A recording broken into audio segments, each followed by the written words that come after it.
This is Bailey Koneski with the informative speech presentation for public speaking. I know you've all heard of Taylor Swift and Beyonce and Kanye West, and thinking about how those pop culture icons have had an influence on America is similar to how K-pop as a whole genre has had an influence on not only the culture, but the artists and the listeners in South Korea. It's also had a worldwide global influence and is starting to grow internationally.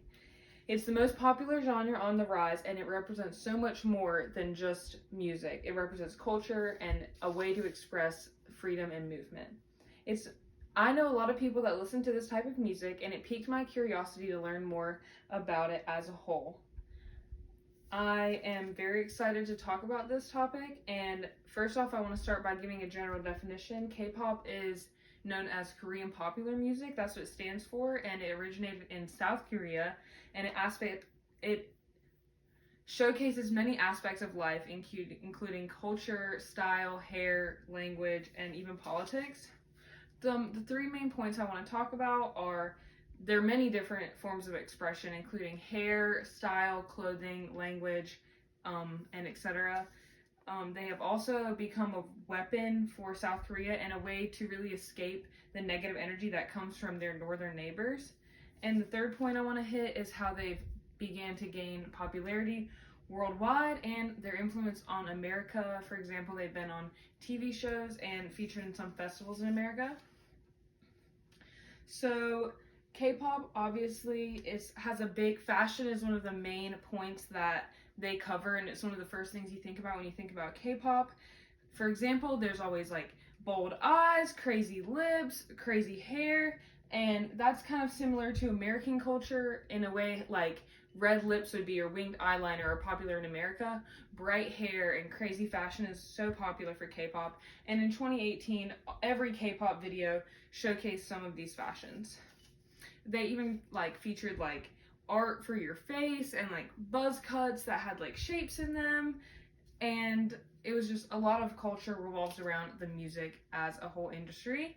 Another thing that's really important is the language. Although it is made for Korean, its audience is original Korean audience, there are English versions and there are Chinese versions that are usually out there, and there are some English lyrics which really influences the popularity in countries like America and it becoming more of a global phenomenon.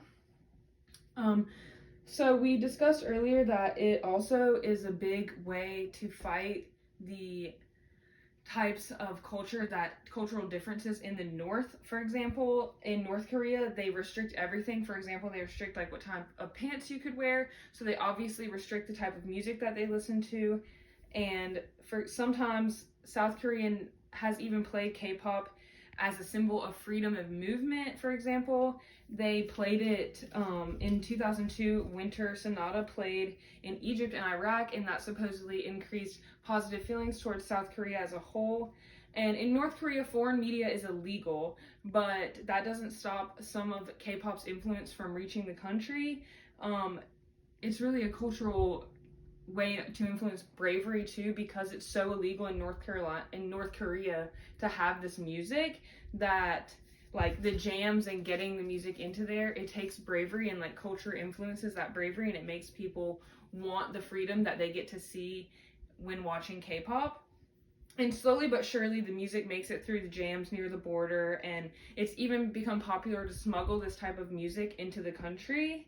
And its influence is shown because of the slang and the accents that have appeared in North Korea. This is a picture of the North Korean border. It just shows the type of restrictions that take place. And although the music is usually about drama and not about politics, culture has power, and the information in the K-pop music has power as well. Not only is the music a weapon, it's grown so much popularity around the United States. It even topped Billboard charts, and it's been featured in music festivals and TV shows all around the world.